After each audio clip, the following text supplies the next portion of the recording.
numero 3. That sucks. No, he gets away. There's other fish in the sea. Another oil tankers too, and some of them are leaking. Oh, that sucks.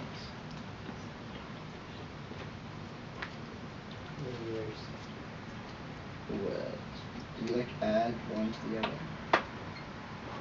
Figure out what you're looking for and then work backwards from the shopping list. So Steve, help me with the shopping list. What do we got?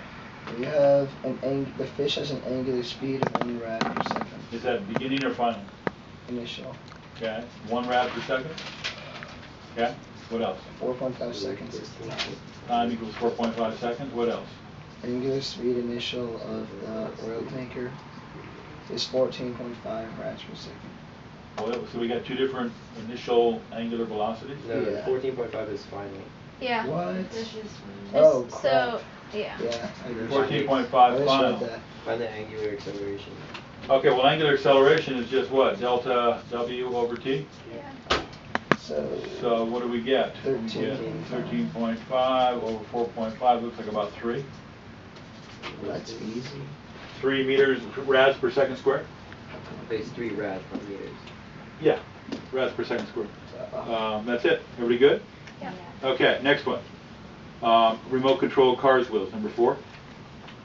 Accelerates at 22.4 rads per second. So let's shopping list it. What is it, 22.4 rads per second squared? That's its acceleration.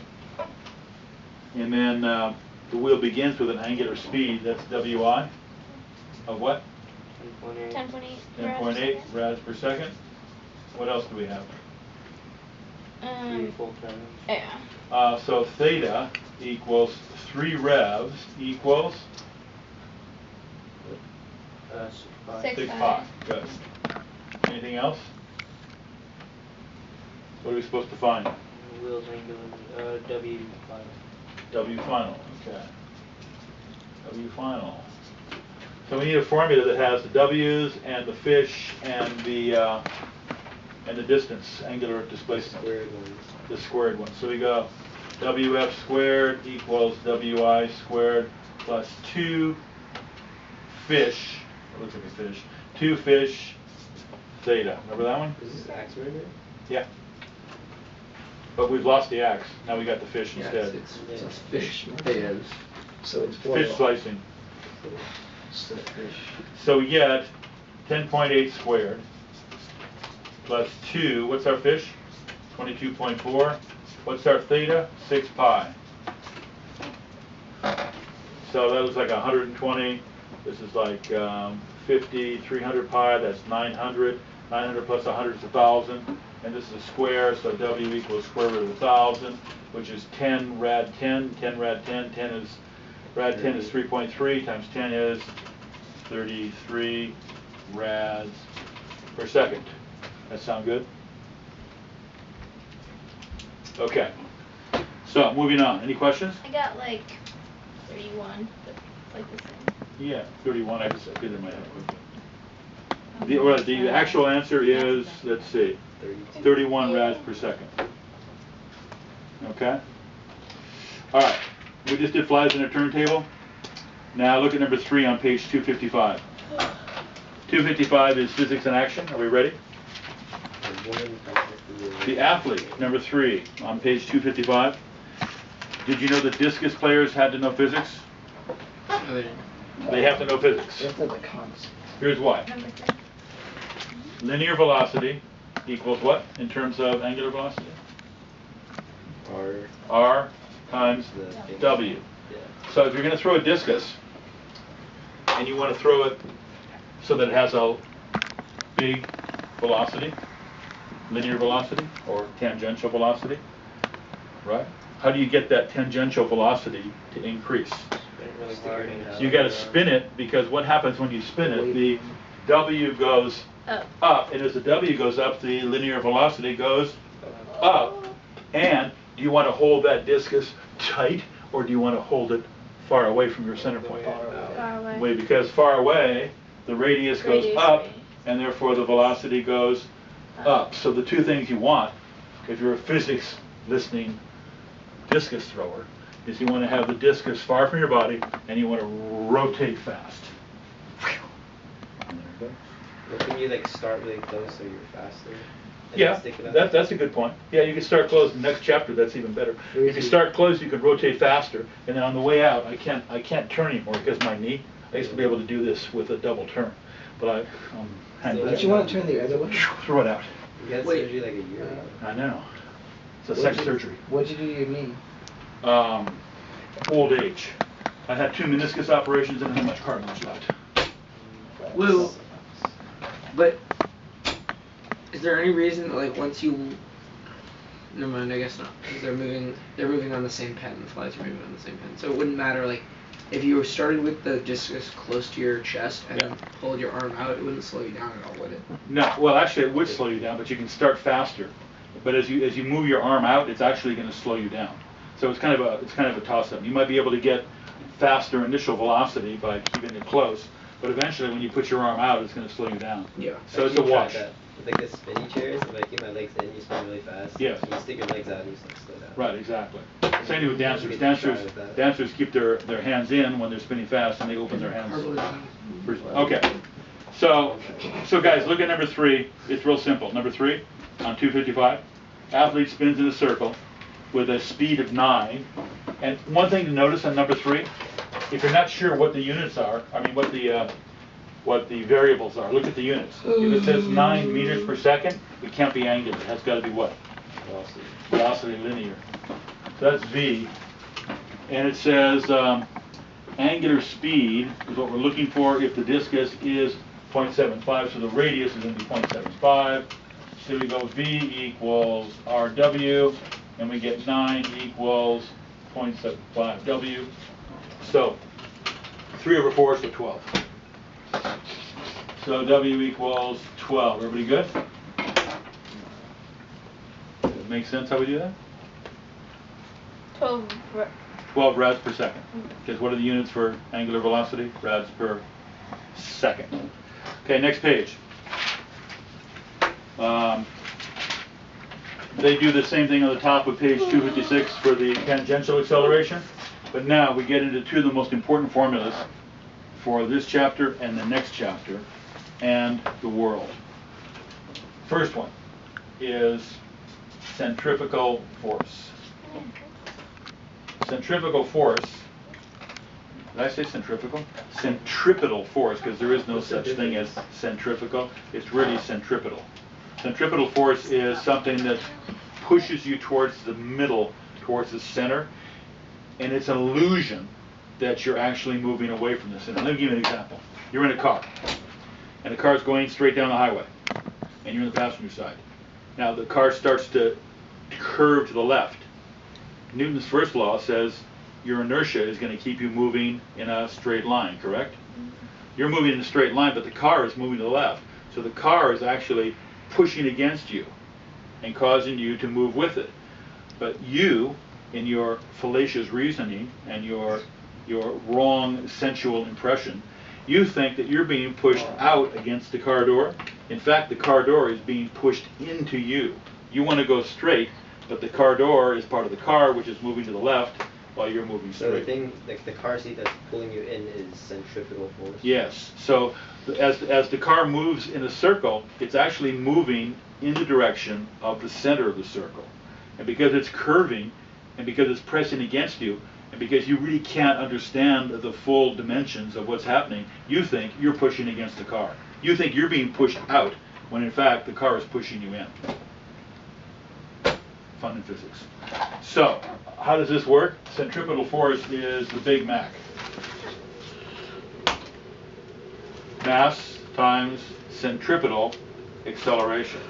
So we got to break it down now. Centripetal acceleration is linear velocity. We talked about that already, didn't we? Linear velocity squared over radius. So another formula in the box. Almost at the end of the formula section here. So centripetal acceleration is linear velocity squared over radius. And what do we say? Why is it squared? It's kind of complicated to prove it. Ask Dan to prove it. I'm going to pass on it. It's kind of complicated. I don't think he'll even want to prove it either. But if he does, Let I'm him gonna show ask you. him. Okay, ask him to prove it. I'm sure he can. Oh, You know, he'll he's prove really it. smart, so. Yeah. Charlie, you know how to prove it? You have to like derive or integrate or something like Yeah, that. you have to go do. He'll be able. stuff. He'll do it though, and you won't have any idea what he's talking about. I just take Ask him. Say, Mr. Shorthouse, I've been wondering about this formula. Why is the square there? I was reading ahead. Yeah, exactly. Anyway, what do we say about V equals RW, correct? V equals RW. You still with me? Yeah. So we can also get AC equals R squared W squared over R, which reduces to RW squared. So we have two formulas that you can utilize for centripetal acceleration, either V squared over R or RW squared. And they're both the same thing, they're just been interposed, transposed with each other. So now, let's put this into play. So what is centripetal acceleration? It's the acceleration towards the center. So remember when we had Newton and the apple and the moon? Here's the Earth, and here's the moon. Why isn't it like velocity though? Because isn't it trying to match the velocity that you're going? No, because well, if you think of it this way, remember the apple and the moon? Why does the apple fall straight down but the moon doesn't? Why does the moon go in orbit instead of falling straight down like the apple does? Because the moon has inertia. The moon's traveling through space like this. Earth says, I'm going to pull you down this way. And the moon says, no, I'm going this way. So there's a compromise with the velocity. The velocity compromise is like this. The moon ends up going like that. Yeah. Because it's being pulled down, it's being accelerated downward. And the velocity is just the vector component that goes off at a different angle. Now right here, once again, to play the same game, the moon says, I'm going this way, and Earth says, no, you're not, you're going this way. And so what does the moon These are all do? velocities. So the moon goes like that. And it keeps playing that same game until it goes into a orbit. But Yeah? these are all velocities though. They are, but the acceleration is actually, in all cases, to the center of the Earth. And that's what keeps it in orbit. So this is really a centripetal acceleration and a centripetal force. So is the acceleration still 9.8? Yeah. It's a little less. It's, Just say it was yeah, it's a little less because it's further out. Like right here it'd be 9.8, but to bring us to our last formula, which is the force of gravity. Force of gravity is some constant, call it G, M1, M2, the two masses, over the distance squared. Last formula for the day, one of the most important. Force of gravity.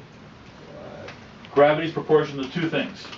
It's proportional mass, and it's inversely proportional to distance squared. So what happens if you increase the mass?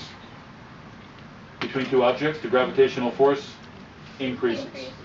But what happens if you double the distance between the two objects? Decrease.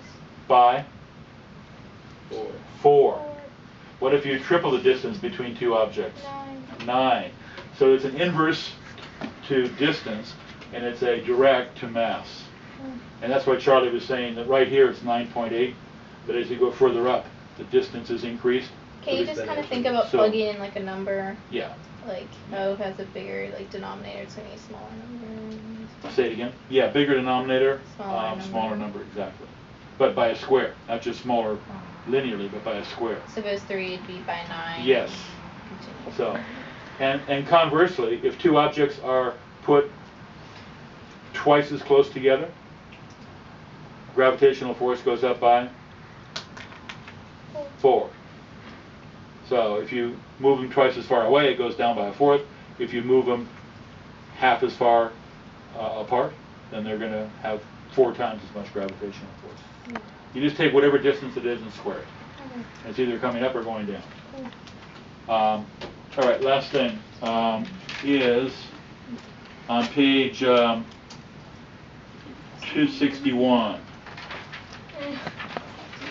261. This is actually an easy one. 261, number 4.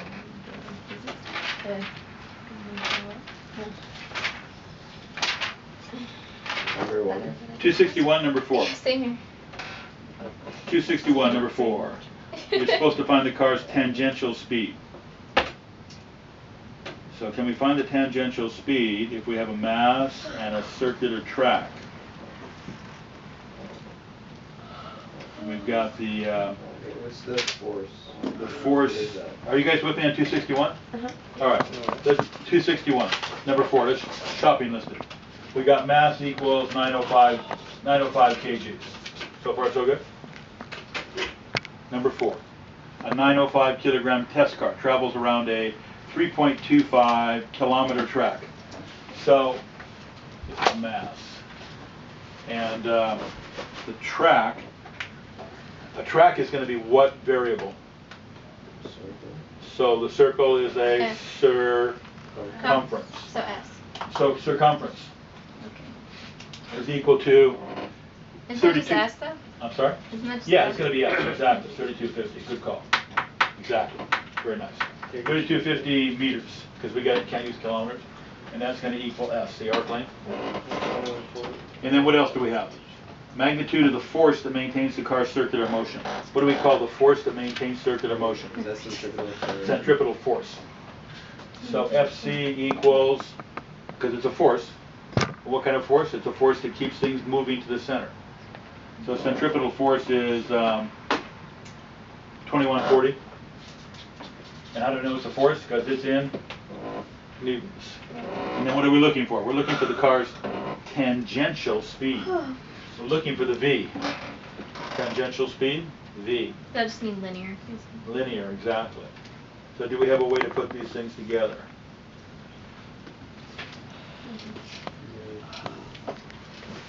Do we have something with this and this? FC and V? Do we have a way to combine linear velocity with centripetal force? Well, we know FC equals what? Big mass. Just Newton's second law with a little c attached. Centripetal force, mass times acceleration centripetal. So it's just second law, F equals ma, with 2 little c's put in. Now, do we know what AC is? What's AC? Do we have a formula for AC? We have 2 You of have them. the force and you have the mass. We have 2 formulas for AC. Which one do we want to use? The top one or the bottom one? Top one, because that's got the V. What if we had angular speed? We'd use that one. Can we just plug in the centripetal force and the mass? Yeah. So all we do now is we take V. Well, this is V squared over R, right? Yeah. That's AC. V squared over R. Oh. See what I mean? Yeah. So do we have FC? Yeah, we got 2140. Do we have mass? Yeah, we got 905. Do we have V? No, that's what we're looking for, V squared. And do we have R? Not yet. Can we get it? Yeah. How? We got the circumference. Circumference equals 2 pi r, right? So circumference equals 2 pi r. So all we do is divide by 2 pi, and that gets us r. So 3250 divided by 2 pi. Steve's going to love that one. Can you go over the steps? It's just simple. Which step? Huh? Oh, From the top, okay. So we're looking for the linear velocity. In other words, if the car was suddenly to go off the track, how fast would it speed off? Would it hit an oil slick, for example? So from our shopping list, we've got mass, we've got centripetal force. And we know that centripetal force and mass can get us, if we use this formula here, centripetal force equals mass times centripetal acceleration. We can break down centripetal acceleration into V squared over R. Chinese boxes, take out the big one, put in the small one. And then we've got M and we've got FC. So we've got FC right here. Oh, so you just put like 3 different equations into one big equation? Yeah, we take those little boxes and, make them bigger and bigger and bigger until we got our final example. And then we have to find R. And we have the circumference up here, which is 3250. And circumference equals 2 pi r.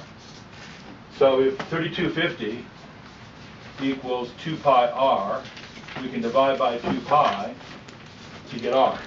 So is the answer just like 110? I have no idea. Well, yeah, I can just look. What is it? These will still wait. I got like 109.9. You're off because you probably forgot to square it. Did you forget to square? Take a square root. Root. Square root. Let's see. I'll do it quickly. If we do this one, we can just bring the 2 pi up here. Get rid of that. And then 900 over this. This is like 1 over 3. And we can go 3 times this. 3 times 2,000 is 6,000. So 6,000 equals v squared over 2 pi. 2 pi is 6. So v squared equals 1,000. So 33. Oh, 35. Weird. Yeah, 35 is the official answer. But you can see how to juggle the numbers quickly that way. Get some idea. Yeah? And that is the end of the chapter. So we covered all of it. I'm getting 61. Well, I don't know what to say. I don't know. You take the square root at the end? Yes. But I had 1625 pi as the radius. I don't know, come over here and I'll do it with you. Yes, yeah. Please.